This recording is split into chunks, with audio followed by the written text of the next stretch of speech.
ak mbégte la ñu am entretien spécial la ñu am ak koo xamante ni Sénégal yi xam nañu ko encore une fois de par ma voix à travers Xibaar TV HD entretien exclusif ak Père Lamine Ndiaye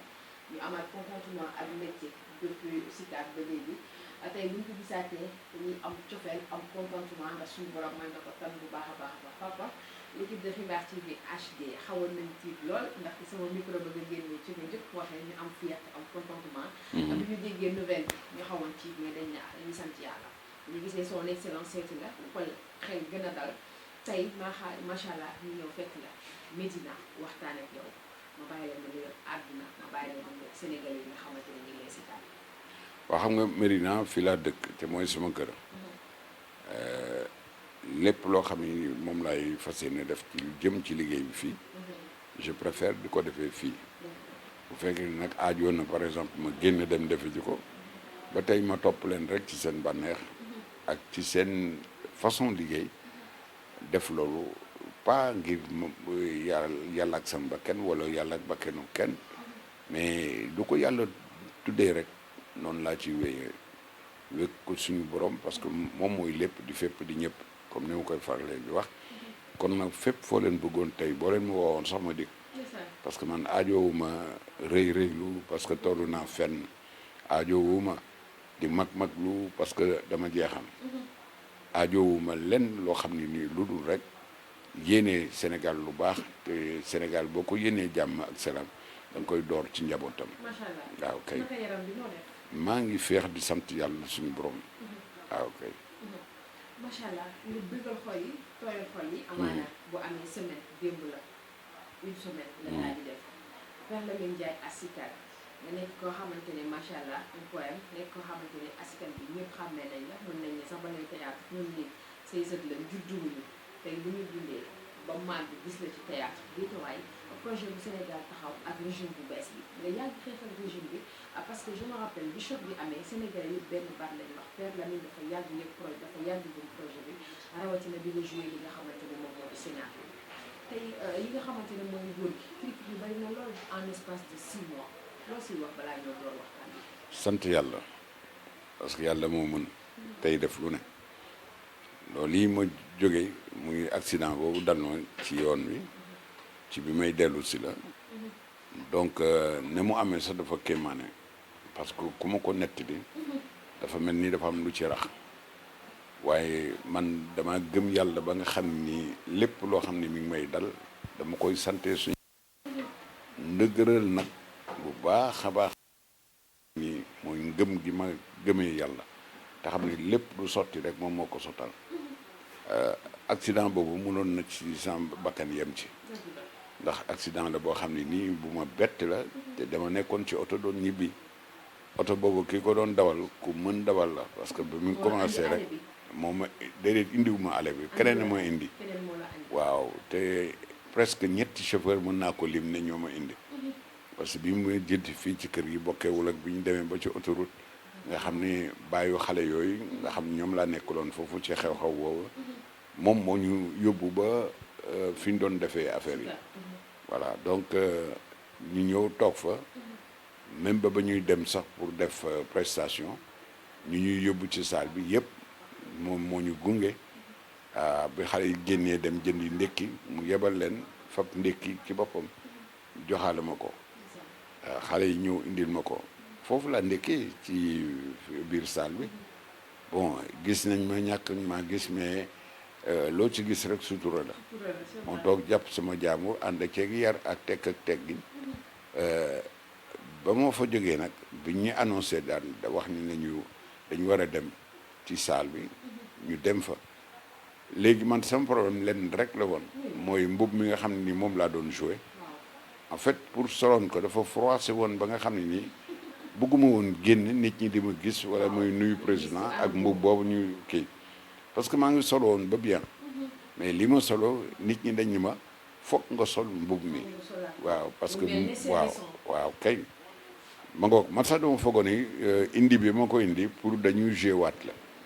may xalaat ma ne waaw man mii moom ñun lii ñu ma bëgg a def la nga xam ni texte bi ci boppam jànguñu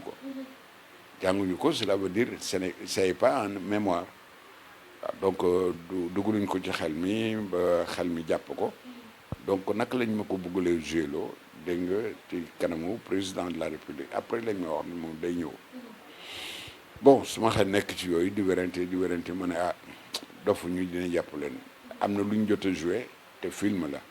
boo demee yooyu lañ bëgg même buñ koy def playback mën naa ko def playback parce que la ma ci waxoon mën naa ko répéter xam nga boo koy def di ko def da ngay dem ba sa xel sa mémoire retenir texte bi waaw même bu fekkee ni jànguloo ko jàng ba ca war sax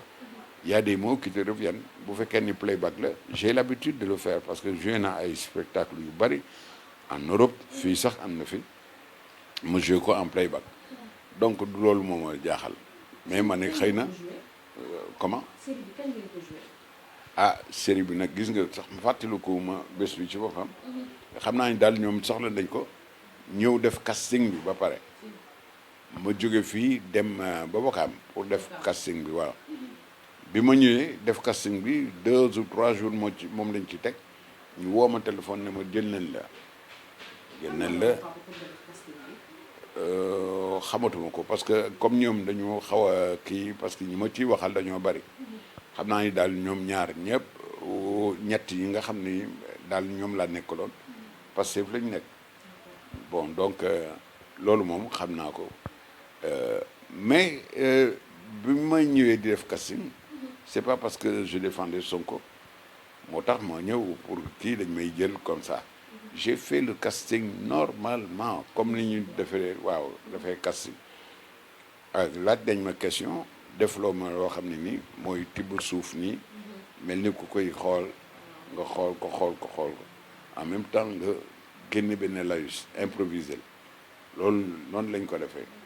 ñu gis ma def ko amoon na keneen ku fa nekk xaw ma lu tax ñu jël ma man bàyyi ko xam naa ni li ma dëppoog personnage bi li ñu bëgg parce que nii ma weexee nii laa demee woon watuma ci leen parce que en général su may dem damay wat sama sikkim waaw d'habitude sax man aw ma habitude di bàyyi sikkim bi nii bon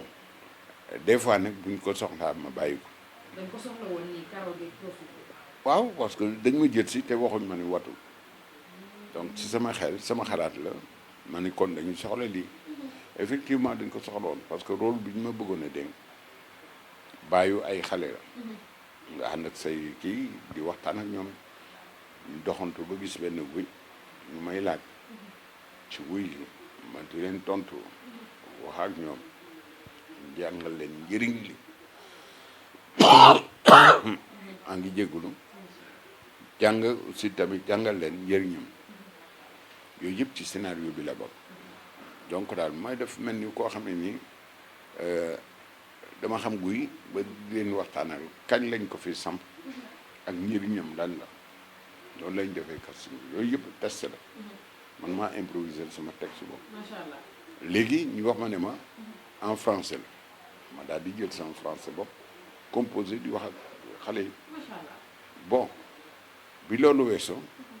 après lañ ko def en wolof léegi il a fallu que ñu woo ma téléphone ne ma kat mbir mi ji defoon en français dañ koy def en wolof ñu defaat tournage bi ma dem fa mais bi yoon wolof la ma ñëw ak sama xam-xam maa ngi yore kayit yi ma jéem tekkil sama bopp ba pare man dama def wolof jàng ko di ko bind bon ñoom fekkoon naa dañuy defar seen texte bind ko en wolof ba ma ñëwee ma nafar dugal ko ci bopp bi jël les grandes lignes pour que su muy lire texte bi vraiment ma bañ ci juum macha allah waaw kàngam dëgg mooy def non dafay kàngam xaw gis nga loolu nag boo fay jaay ay kàngam ak yooyu tem nga réer de da ngay déedéet da ngay ñëw rek le plus simplement que possible texte bi bind nañ ko comme yaa ngi mën lire kay nga lire d'accord soo lire son bi la ñuy jël ok def ko montage boo xam ne nii day mel ni nit ki dafa xam lu bare bare di ko wax d'accord donc voilà buy gi fan la woon papa guy gi nag xam nga boo demee ñu bari dañ ñu ma gannaaw Rufisque gannaaw la mais ndekete yoo da ngay dem ba génn Rufisque presque de booy bëgg a jot Thiès la xam nga foofu dafa bari guy béréb la boo xam ni bu bari guy ñoom dañ fa jiitu dem fa tànn guy gi man bi ma ñëwee xool guy gi vraiment en fait de loin laa ko doon gis ma ni kii ñuy fee dañuy tourner lan lañ fay tourner boobu xaw ma ne woon ne histoire bi affaire guy gi la ndekete ñoom guy gi moo leen intéressé woon gis naa leen rek kii dem nii léeg-léeg mu jóg daay dem ci keneen ñuy def ñu am mouvement daal donc j'ai compris que ni li ñuy def ci guy gi la mais xaw ma woon wax ji lan la ak tekkin weeg li ñuy def ci guy geeg yooyu yëpp tout ça mais bi ma demee ba am approche bi dégg nga ci laa soog a comprendre ne l'élément focal moo doon guy gi léegi nag lan ngay wax ci guy gi je devais le savoir en général ñun dañuy jàng texte yi mais texte bi ci boppam bi ñu ko indee jéem ma ko jàng da nga koy étudier d'abord soo ko étudier ba pare xam li ci nekk tekki li nga xam ne nii moom la ñu bind di nga xam noo koy jëfee sentiment yi ci war di nga ko mën a dugal kooku xam sa liggéey la boobu mais du ñëw rek ñëw daal di ñëw jël texte bi góox ko daal di commencer di ko wax loolu le plus souvent comédien yu bari noonu la ñuy def mais buñ ko guuxee gox ki bi mooy tout simplement nga xam lu li ñu bind bi nga ko jàngee lan la tekki waaw parce que même sax bu fekkee ni tekkin wi ànd na te jub na mën nga toog a jàng seen mu dikkal la si xal nga daal di commencer di wax sans nga gis guy macha allah. waaw loolu moom bari nañ ci expérience yu bari yoo xam ne suñ ko doon lim tey boo moytuwul du jeex. alors bi nga joué mbir mi salle bi ñëpp kontaan bi nga gisee à notre grande surprise sa image mu wane ko ñëpp kontaan bi ñu ko seetaanee ba mu jeex nga dugg si amphi bi. yow ak say ñaari sët laa ko bu ñu waxee. nga saluer son excellence Bassirou Diomaye Diakhar Faye ak le premier ministre Ousmane Sonko et la première dame Marie Coll Mbaye. mu nekk nag image bi symbolique boo xamante ne def na le tour du net. waa xam nga loolu aussi su ma nee bokk na ci vraiment xaw ma ko woon bi may dem xam naa ni daal deuxième jour bi la ñu wax ni président dina ñëw dañoo bëgg ngeen mu fekk leen fa léegi bi mu ñëwee man pour man du woon bés boobu la ñuy war a taxaw ak moom xëy na daal am na leneen lu waroon na dox lu manqué woon ci fekkee ni puzzle la benn pièce bu ci manqué woon pour man ci sama xel laa ko kéye quoi mais quand même ma daan ne déedéet kon duñ ma jëli kër gi ba fii indi ma fii ak nu mu munti demee waaw da ngeen di reprendre li ngeen joué woon ak yooyu noonu ñoom loolu lañ koy waxee alors que du loolu da ngay ñëw nuyu président bi parce que affaire bi dafa jàll avant donc man sax bi muy jàll j'étais dans les coulisses wallahi yàlla mi ñi tim fekkuma ko woon salle bi bëggoo toj donc tout le monde avait déjà approuvé image yi ñu jot a gis boobu maa ngi ci coulisses yi solu ba pare toog Baaba Maal mën na ma témoigner parce qu'il était là-bas donc amoon na beneen jeune aussi tamit bu fa nekkoon on était tous là-bas dans les coulisses ak beneen groupe boo xam moo njëkk a joué waaw l'espoir de la banlieue defe naa espoir de la banlieue voilà mais ñooñu sax dama am histoire ak ñoom parce que pourquoi parce que am na à leur début dañ ma daan jël si fii ci kër gi ma dem ñuy liggéey bu grave tout ça ci affaire u art rek affaire u théâtre am na lu bari lu ma def ak ñoom te ñoom dama leen xam bu baax a baax a baax a baax ba ma leen gisee déjà ñu njëkk a joué man aw ma woon lu may tiit ci ñoom parce que xam naa leen bon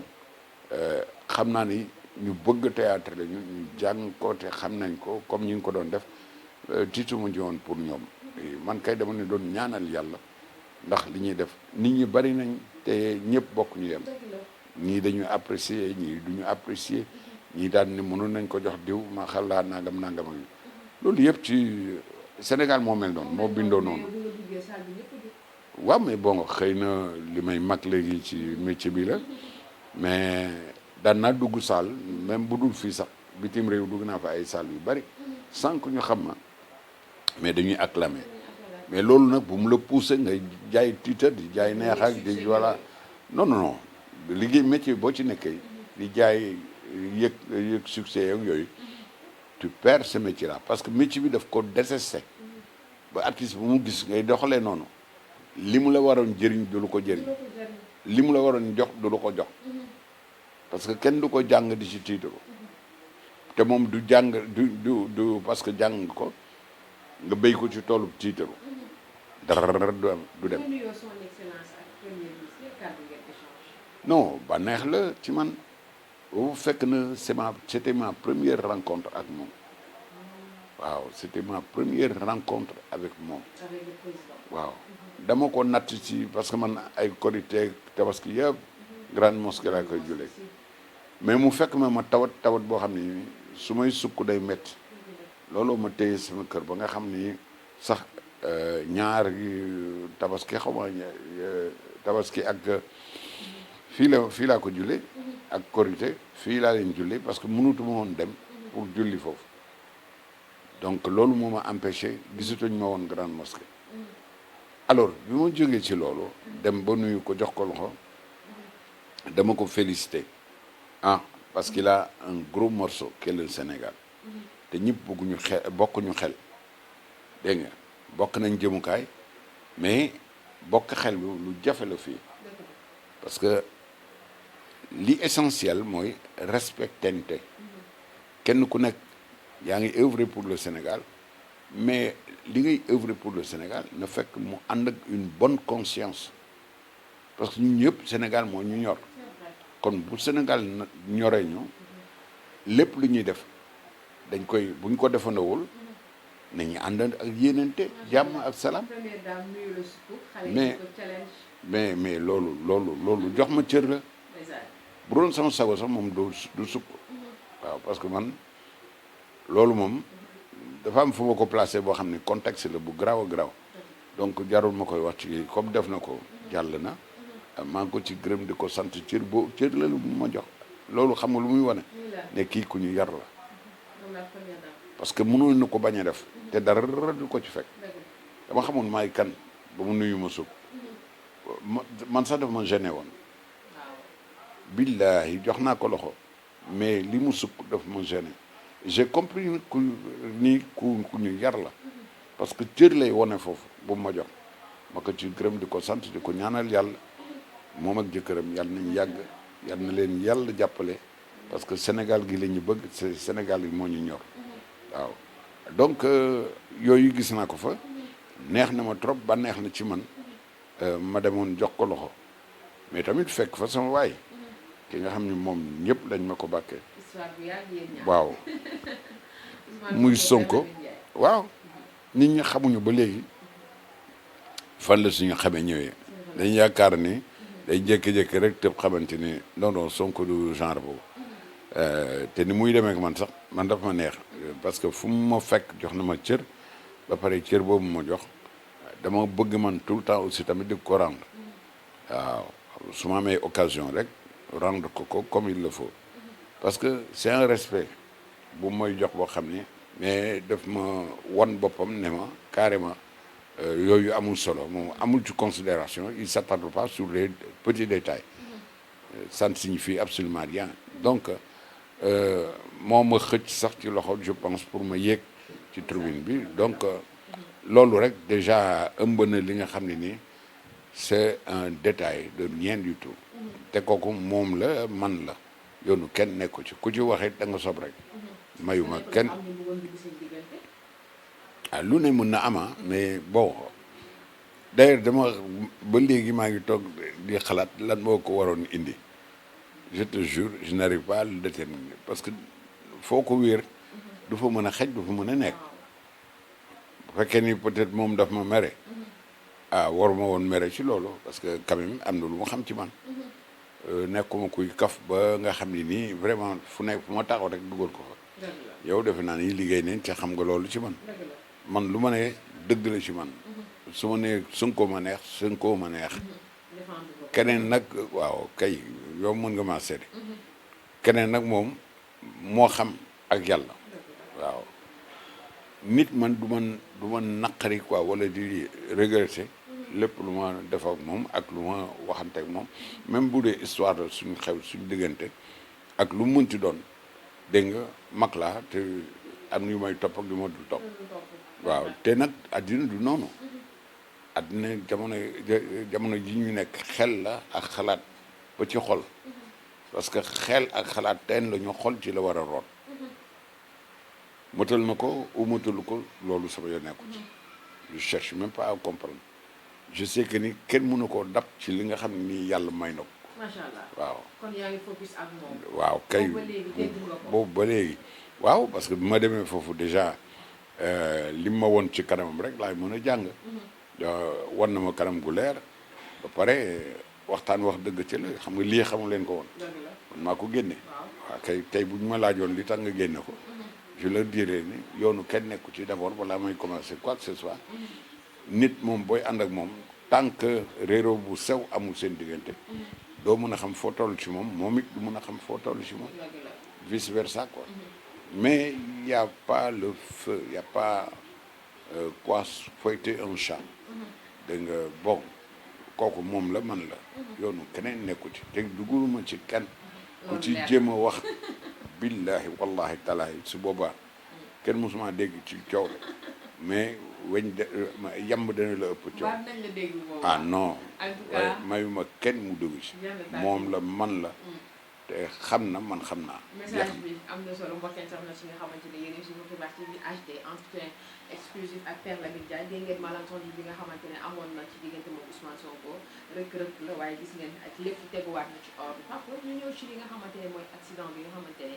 mën naa ne keroog ci altine bi kenn nelawul ñun ñu nekkoon si kat kenn nelawul ci tiitaange ci tristesse la ñu ñibbee mën nañ xam accident bi ci ban côté la woon bi nga génnee si kat di dem ndax si péage bi la wala bi nga ko rombee ak lan moo ko posé. non je crois que romboon nañ benn péage mais comme auto administration la woon ñoom bu ñu ñëwee mën nañ romb régler problème seen jàll ci kii mais dañuy dem daal xamatuma à quelle hauteur la franchement parce que boobaak léegi lu ne xew na fi donc je peux ne pas me rappeler de certains détails c'est vrai. mais li ma ci xam te mu wóor moo di doon nañ romb benn oto di ko doubler faf nanguwul daw mu mel ni koo xam ne day rabâché wu toujours à notre gauche d'accord. boobu nag oto bi ma duggoon ak chauffeur bu mën dawal très sincèrement bu woon loolu catastrophe mooy am dëgg la. mais il a su tenir vraiment la direction ba nga xam ne nii daluñu ci oto bi mais man dama jékki-jékki rek sentir na oto baa ngi xaw ma da doon naaw xaw ma dal lu mu def mais dafa jóge tali bi di dem ci kaw au lieu que ñu daanu fi ñu jógee déedéet mu daanu de l'autre côté ba jaaxaan diree ko nag ba xamul lu ko diri ba léegi sincèrement mu diree ko sama xel sax daf ci ñaaw ci li ñuy wax ci autoroute bi waaw jinne nangam yu kenn xamul j'ai aussitôt pensé à ça et je me suis dit mais bon jinne yooyu ñu ngi gis ñu jinne déggal ñu jinne te fii dara wóorul ñu jinne bon xëy na lu war a ñëw la waru ñëw kan moo def faute bi ak kii xamuñ ci fu mu jógee li ma xam daal mooy je me suis retrouvé à l'hôpital te encore yëguma lu dam yëguma kii mais j'avais le corps fatigué c'est-à-dire parce que kii bi dafa def tonneau ba pare jóg est-ce que wëndeluwul sax loolu laay kii ba pare dal mais bu mu dalee dafa jaaxaan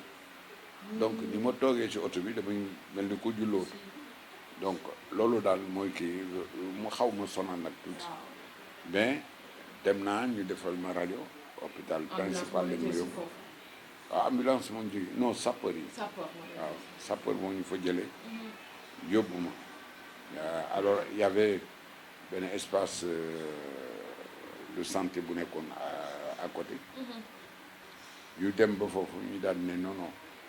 xaw ma dañu ko président nee ne ngeen yóbbu ko hôpital principal ci noonu la ñuy continuer ñu yóbbu ma hôpital principal bi ma ñëwee rek ñoom it ñu def li war daal di ma jël ma d'abord seet ma d'abord sur le corps ba xam ne comme aw ma yenn gaañu yi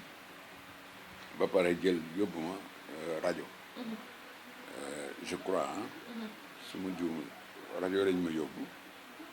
mais ba ñoo fa yóbbu fekk dara jotuma te vraiment